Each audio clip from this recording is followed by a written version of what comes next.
And so I want you to give the most amazing welcome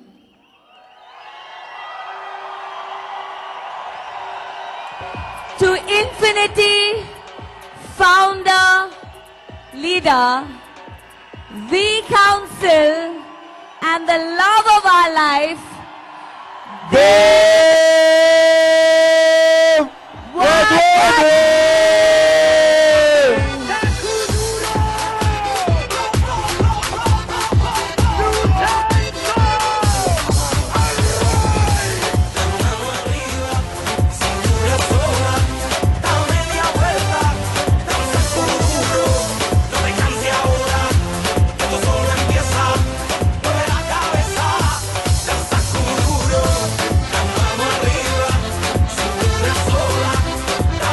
People, you can do better than that.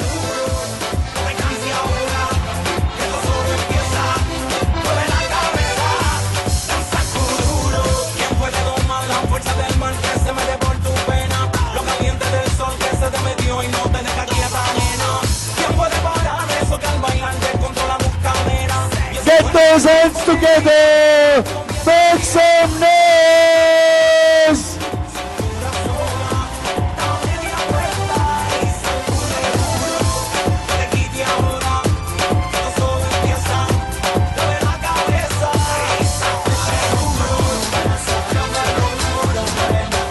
We go to Dev Wadwani.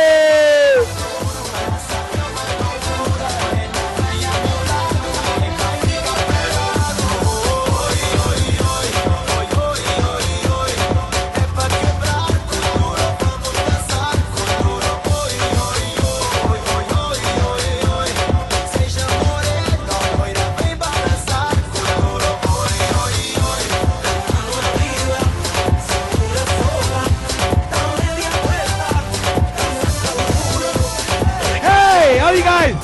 Make some noise. Thank you, thank you, thank you, thank you. Yeah. Settle down, settle down.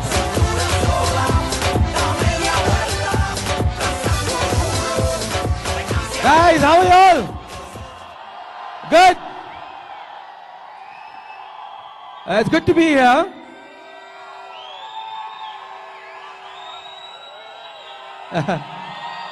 Thank you. Sit down, sit down. Thank you very much. How are the guys up there? Good? I'm going to tell you a secret. You got to come a little earlier tomorrow, the guys up there. So you get some of these guys to go up there, you come downstairs. How does that sound? Yeah?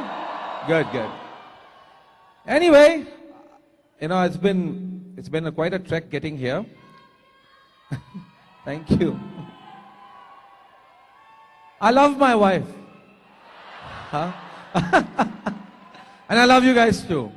And anyway, thank you very much for putting a picture of me and my wife up there, because the last time we cut her out, it was just me. And I got a bit of a cold reception when I went home. I said, do you know, they cut me out of the picture, and our wedding picture that too. So, thank you in service. Thank you very much. Oh yeah, see? That's when it actually happened, on the beach in Goa. Yeah? So how are you guys doing? So it's been quite a hectic last couple of months for me. So I went to Dubai. From Dubai I went to Hong Kong. From Hong Kong I went to Cebu in the Philippines. From Cebu I came back to Hong Kong and I went to Bangkok. And then from Bangkok I went back to Hong Kong. And then from Hong Kong I came back to Bangkok. I went to Dubai. And then I came to Mumbai. And then I came to Pune. And I'm here. And then on Monday I will go to Mumbai. And then I will go to London. And then from London I will go to Portugal, Madeira. Then from Madeira I will go to Lisbon. Then from Lisbon, I'll go to Dubai. And from Dubai, I'll come to Mumbai for Christmas. Yeah? So how many of you want to have problems like this? Huh? Yeah, because if you ask me where I live right now, it's Emirates Airlines seat 3K. That's my home. I spend more time there than anywhere else. Anyway, my subject today is a very controversial topic. So if you expect to get motivated by what I'm going to tell you, then you have another thing coming. Because my topic by choice today is legality and ethics. Guys, what's it? Legality and ethics. So I'm going to sound like a lawyer, half a lawyer, if that's okay with you. Yeah, guys? And I may bore you with some stuff, but I think it's very important that we cover this. Because many of you have signed up and you really don't know what you're part of. You really don't know what this industry means.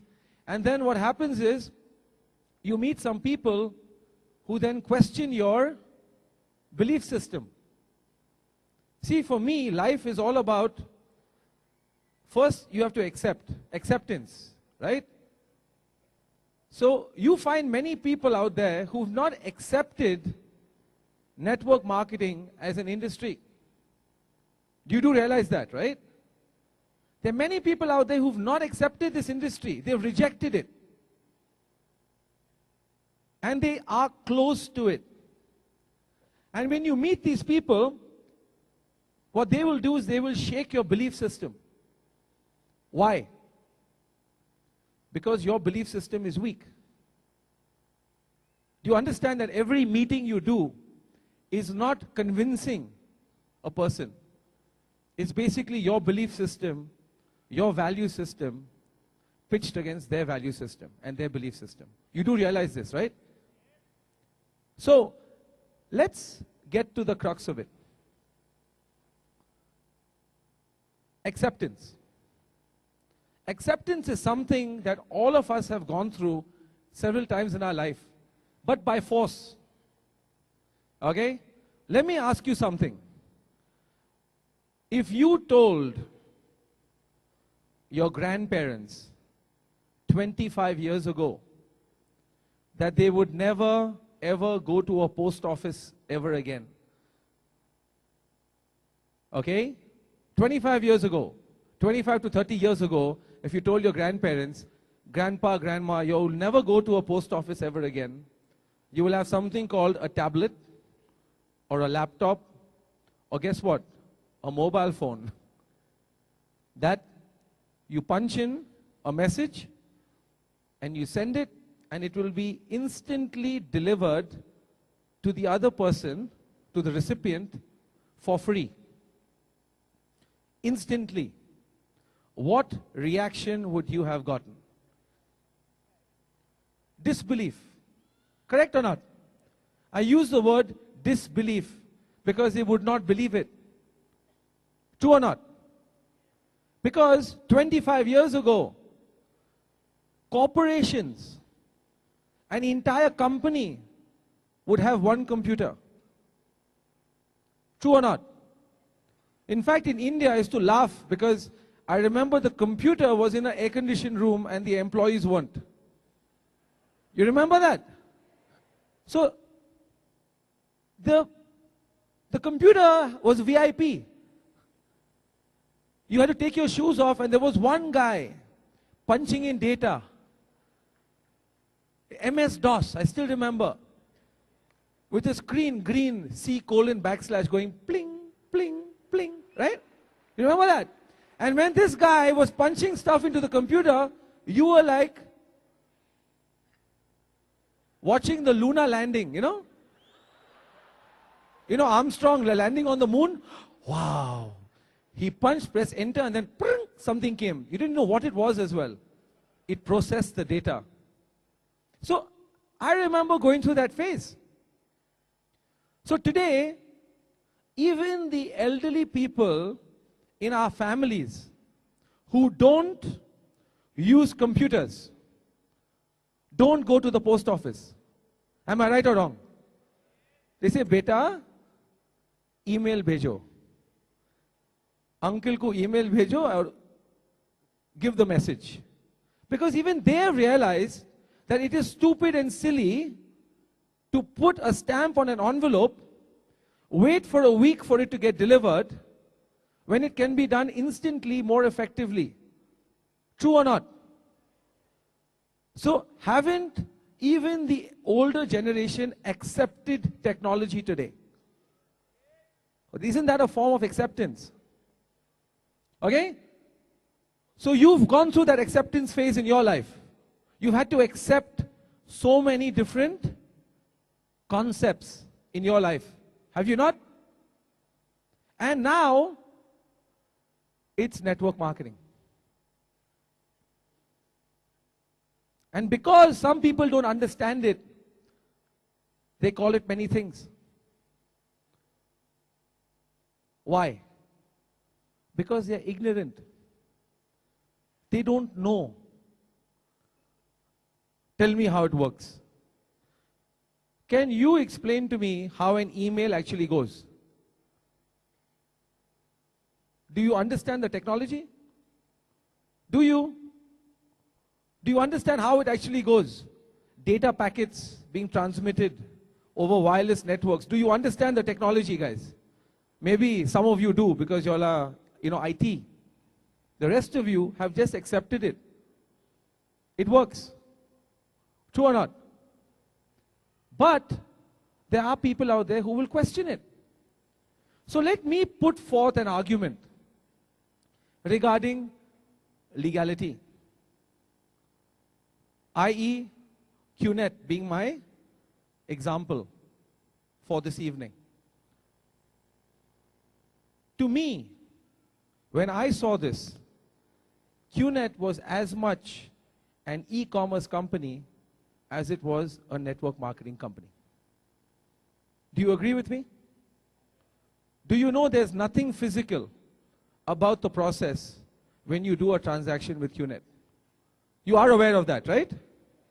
Yes?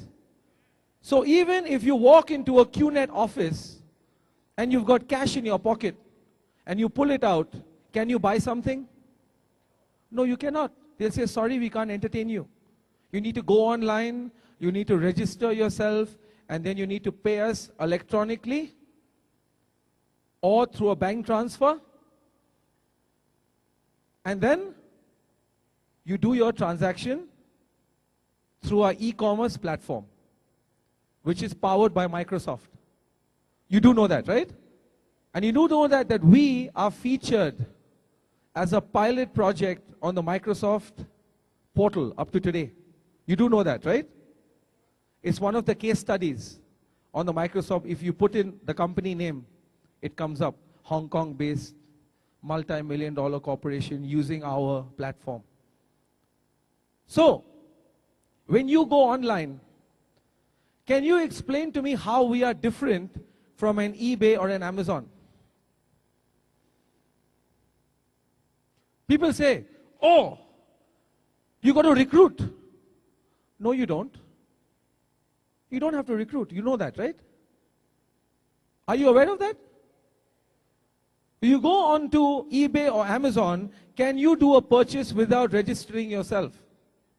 Can you guys? Even if you don't want to, if they say, you say, I don't want to register, they say, sorry then, you cannot use our platform. True or not? And when you register yourself on eBay and Amazon, what do they ask you for? They ask you for details. True or not? Your name, your phone number, your email, your shipping details, and so on. Choose a password, do stuff like that. True or not? Certain verification for security, in case your account is hacked. Are we any different? You got to go online and register. After which, you go to something called an e-store.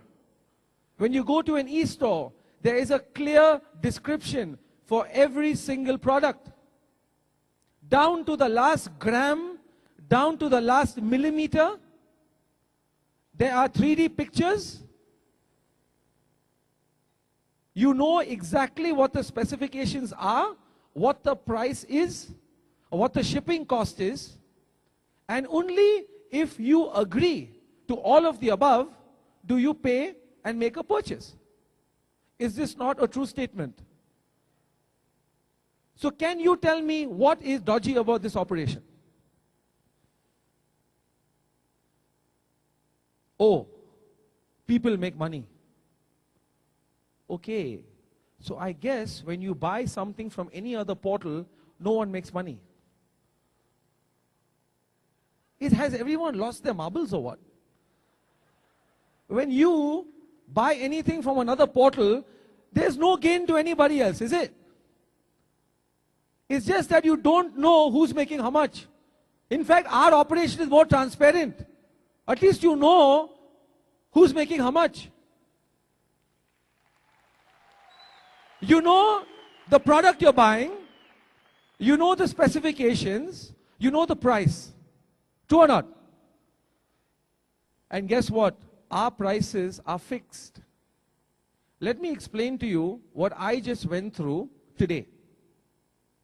Okay? I'm flying to London on Monday night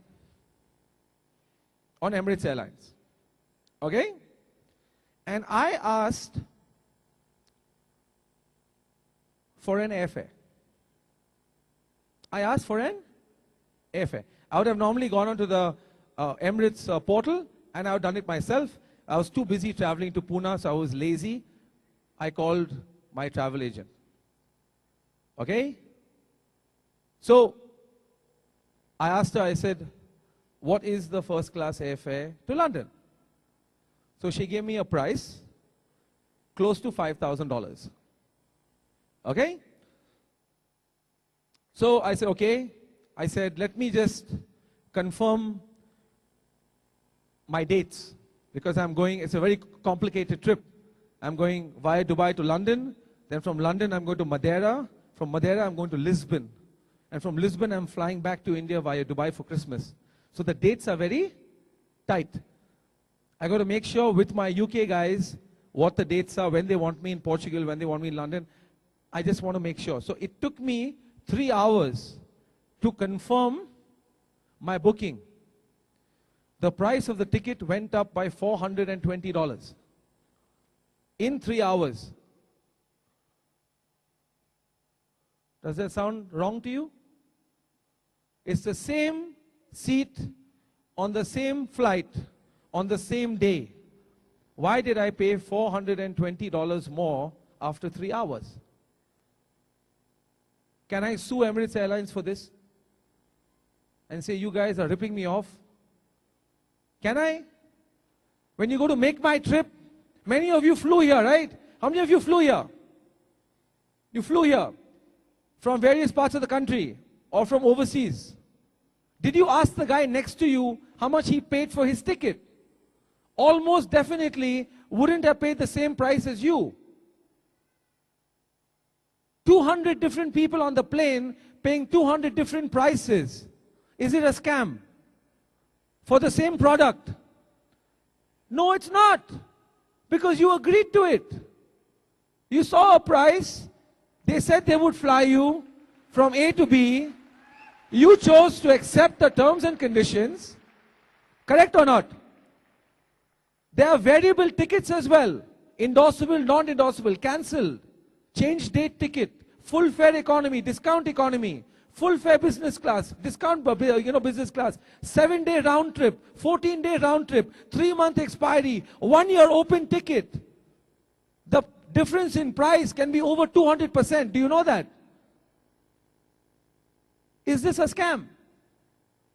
The hotel you're staying at, you probably paying less than a guy who bought it from another portal. Why?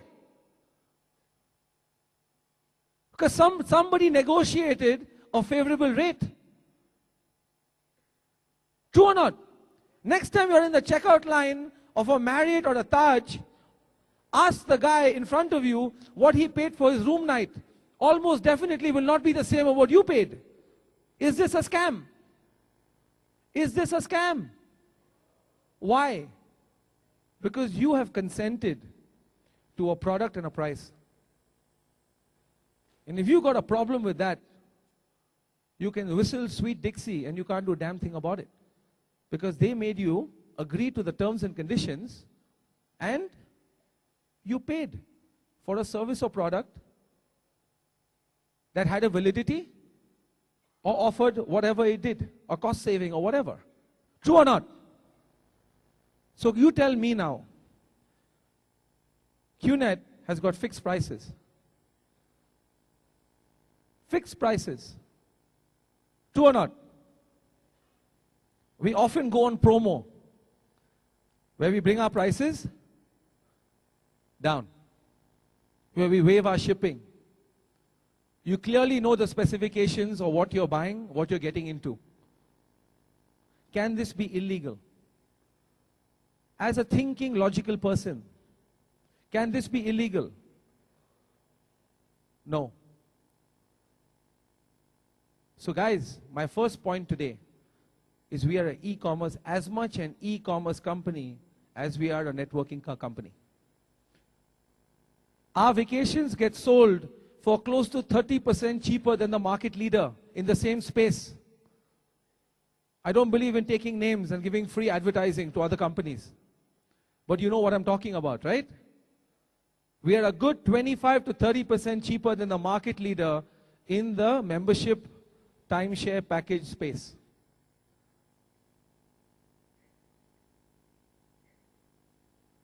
We offer genuine services and products that people buy of their own free will. Now, there's part B. The part B is what gets everyone into a twist. You know, there's a saying in England, don't get your knickers in a twist. Oh, but it's one of those things. You know the thing? You know what the thing looks like? It's round and it's got like a gremlin, you know? It's the thing. You know what this is? The thing. The pyramid. The pyramid, right? The chain. True or not? Guys, let me explain something to you. Part B is an opportunity. Part B is what?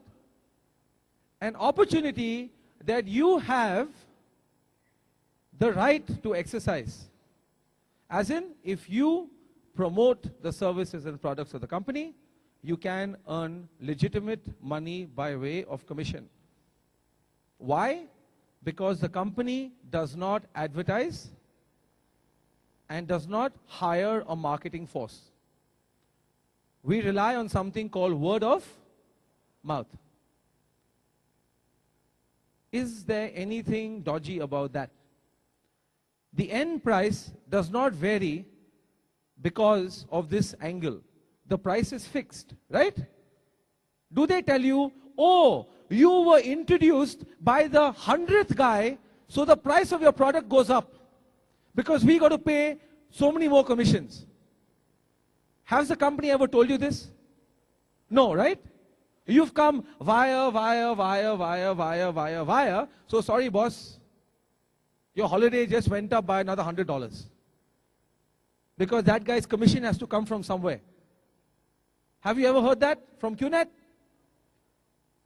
So you tell me, if the price is not impacted by this, what is the issue? What is the issue? Let's logically look at this.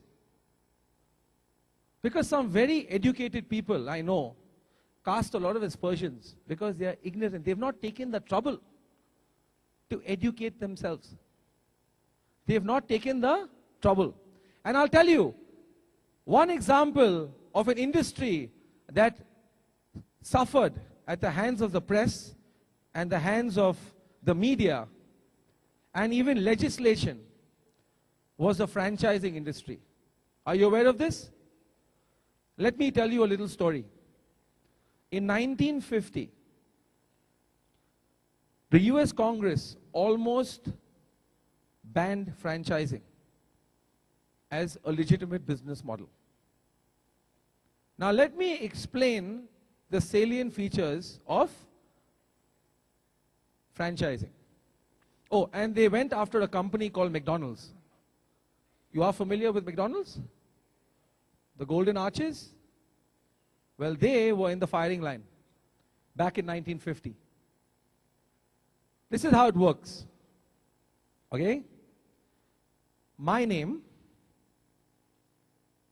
but for you to use my name, I sell you something called a franchise. Okay?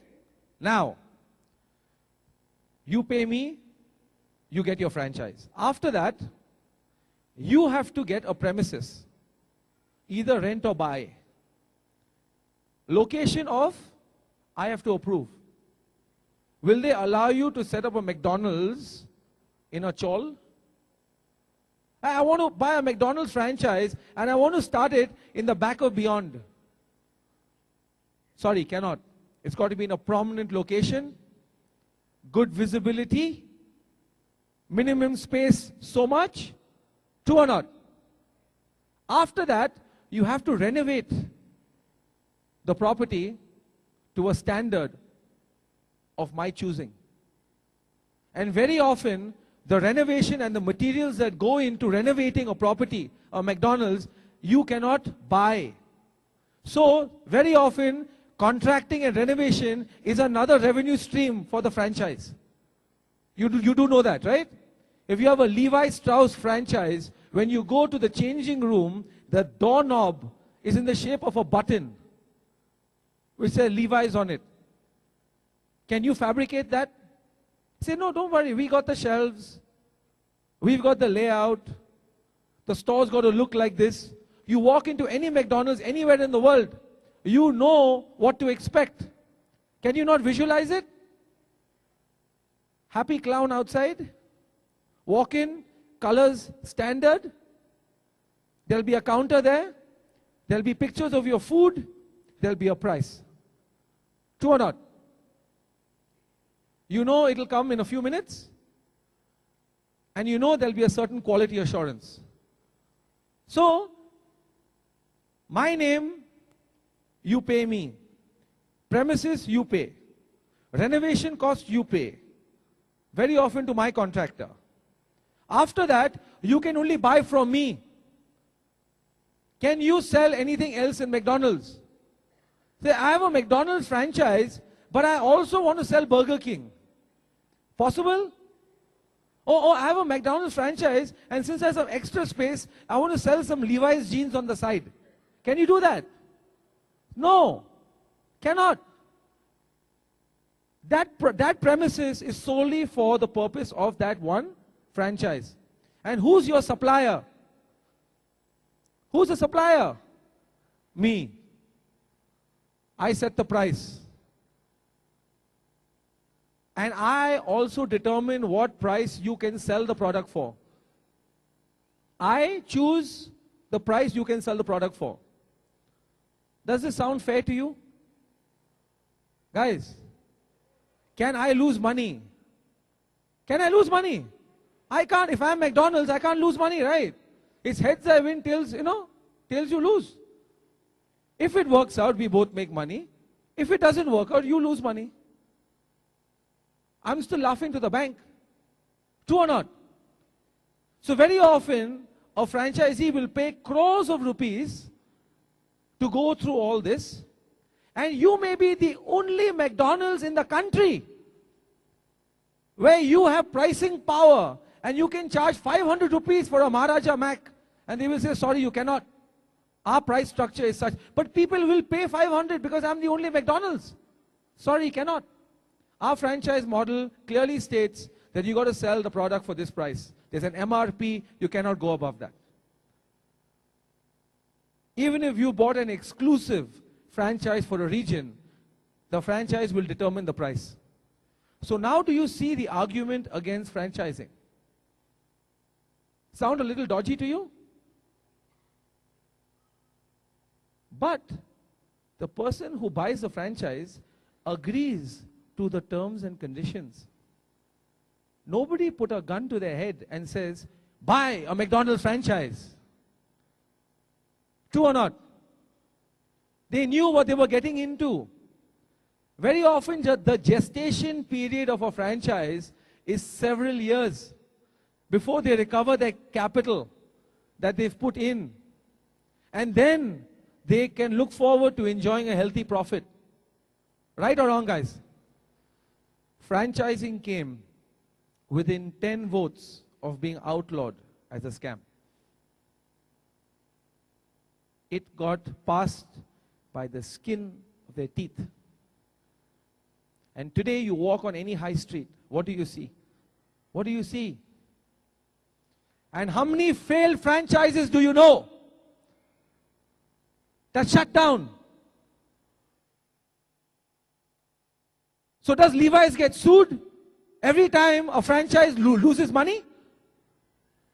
Does McDonald's get sued every time a franchise loses money? Do they? So how are we different? We give you a product line, we give you an opportunity. Either you enjoy the product and forget about the opportunity, or you decide to do both. Which brings us to the next hairy subject called ethics. I've just covered legality. Now we get into murky water. Because some people only sell an opportunity. Some people only sell an opportunity.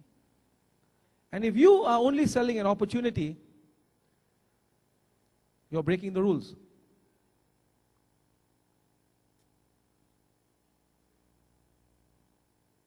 You're breaking the rules. Because nowhere in the policies and procedures or the contract that you sign with QNet, which is electronic, does it say that we sell opportunity. Does it? Do you see anything on the e-store which says opportunity, click here to buy now? Do you see it? Do you see any product on the e-store that says tracking center for sale? Do you see it anywhere? You see a product or service and you sell the product or service, or you promote the product or service, or you recommend the product or service. And like any other business, you do a mental projection that if you are successful doing it, you can then earn a very healthy commission and you can perhaps become financially free within 5 years. Is there anything wrong with what I've just explained to you? But if I tell you that QNet is an investment, is it an investment? Is it an investment? It's not, guys. It's a spend, it's a purchase. And it comes with an opportunity that can earn you fair money through hard-earned commission. This is not a get-rich-quick scheme. And I walk around with a baseball bat. And my job is one of a policeman. I thump people's head in when I hear them talking about investment, capital, return on investment. I am a CFA. I am telling you that that is mis-selling. It's a product or service that comes with an opportunity. We are as much an e-commerce company as we are a network marketing company. This is not a scheme, and this is not an investment. Are we clear about this? So what I do is I take great pleasure in changing people's perception, number one, of the industry, number two, of our company. I see myself as a crusader. This is the best dressed you will ever see me. Yeah? How many of you see me in Bandra? How many of you know me from Bandra? Have you ever seen me this dressed up? See how much I love you all? Yeah? I could see that your faces were getting very small. I said, let me lighten up the subject a bit. We're like, this is the dark side of Dave. Oh my God. Huh? He's not holding any punches today. So I walk around normally in a pair of linen shorts. You'll be lucky if I'm wearing shoes, flip-flops, yeah? And probably one of 3 t-shirts which I keep washing and wearing. My wife will tell you, she gets so upset. Don't wear that t-shirt again. People will think you have no clothes. I say, what does it matter? Just put it on. And I always wear Q-net t-shirt. Why? Because I like to give people heart attacks. Oh, you're part of Q-net. Huh? The pyramid company. The scam. Yeah? I love doing that. So,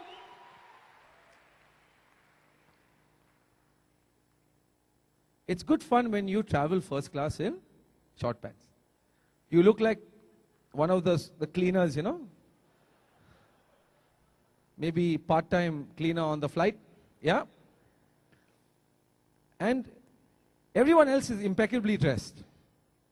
They look something like what I'm looking like today. Smart, casual, formal. Yeah. And at the back of the 380, there's this bar area. Yeah. So you'll always find these corporate guys on their iPads or catching up some mail and drinking a glass of wine or champagne over there. Right? You must walk up to the bar and the stewardess will ask you, what do you? First of all, they look at you and they know that you're not working. They just know it. You don't have to tell them. You look like you just walked off a shack on a beach or something. Like, what's this guy doing flying to London? Like this in winter? Don't worry, I got a change of clothes in my hand. Like, I'll change. I'm not going to freeze in my shorts when I get there. Right? So, what do? Not much. Not what? Not much. Oh, but what did you do before? You stopped doing not much. And you must say loudly, network marketing. And give 10 people in that area a heart attack.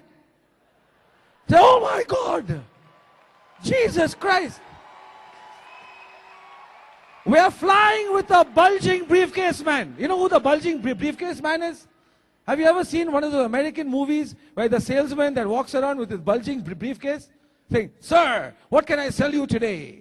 I got everything under the sun. Toothpaste, watches, this, that. Anything you need, I got in this bag. I'm here to make a sale today.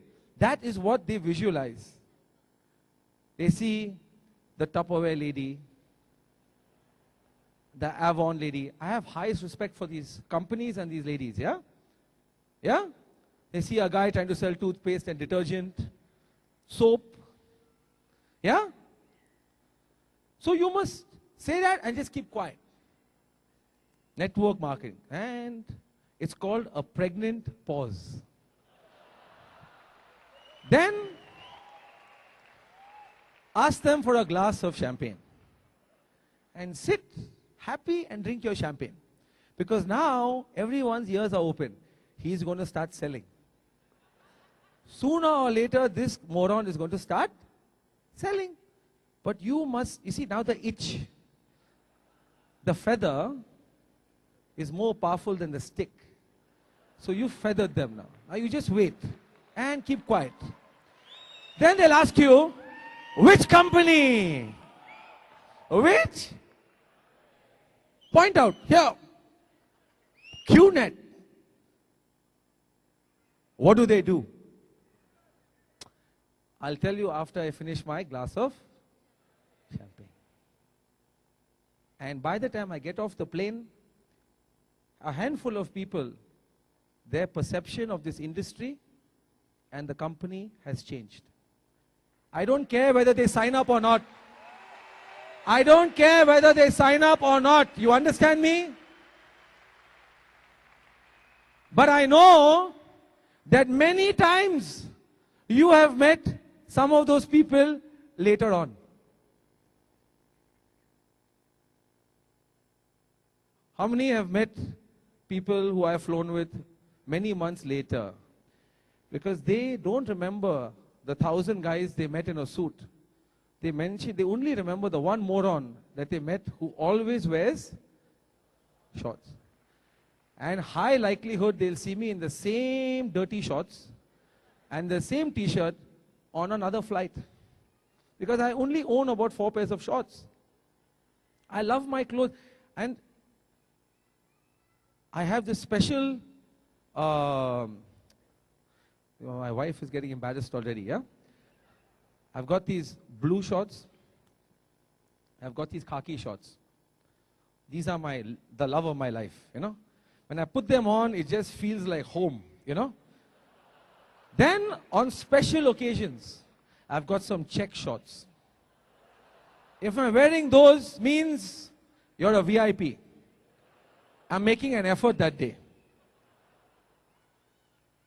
So, they will remember the one moron who's wearing the shorts, the check shorts. And they will remember one thing only, that they met somebody who does network marketing for a company called QNet. And he wasn't an irritating thing.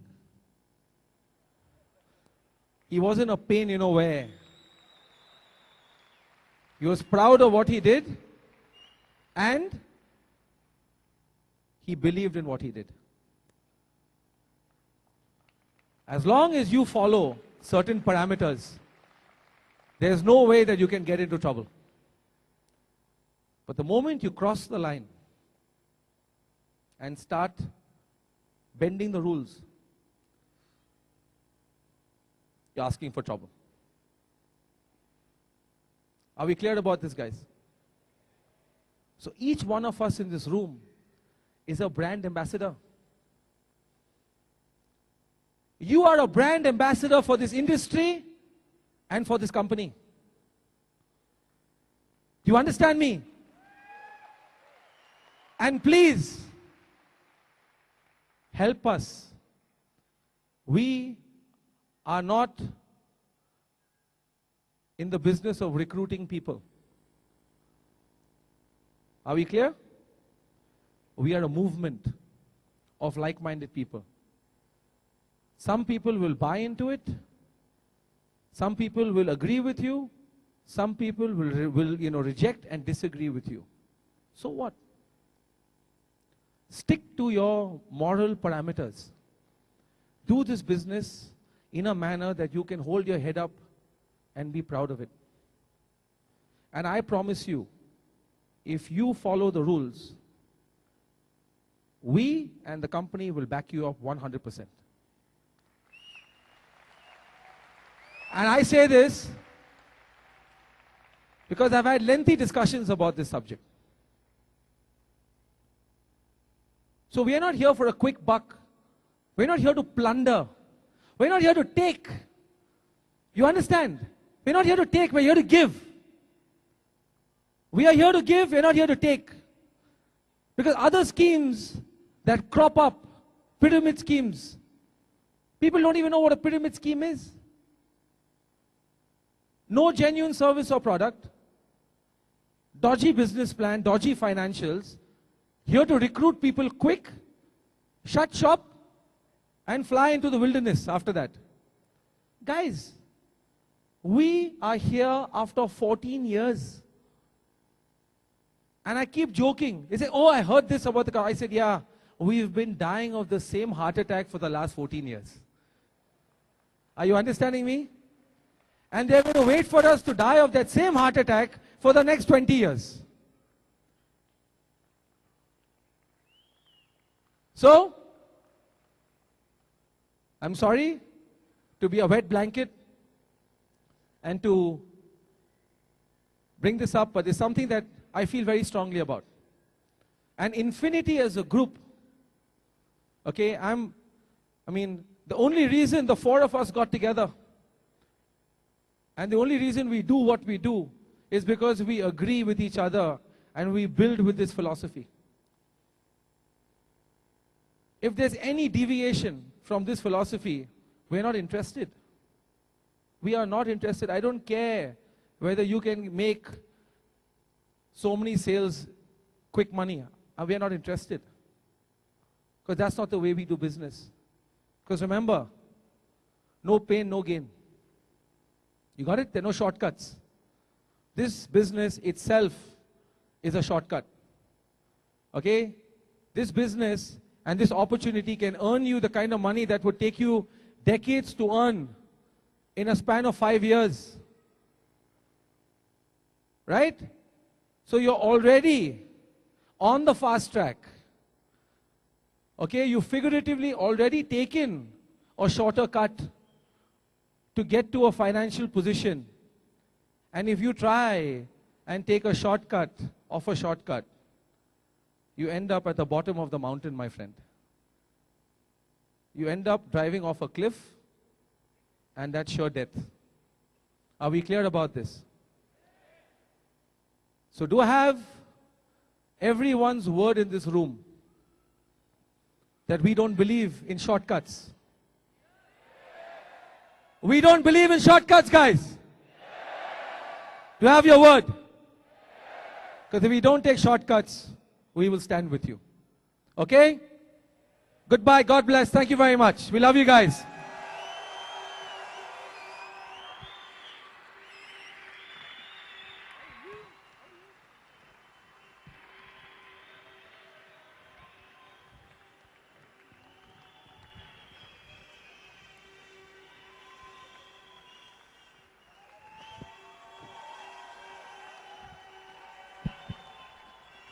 People, give it up for founder leader Infinity. We counsel Dave Advani.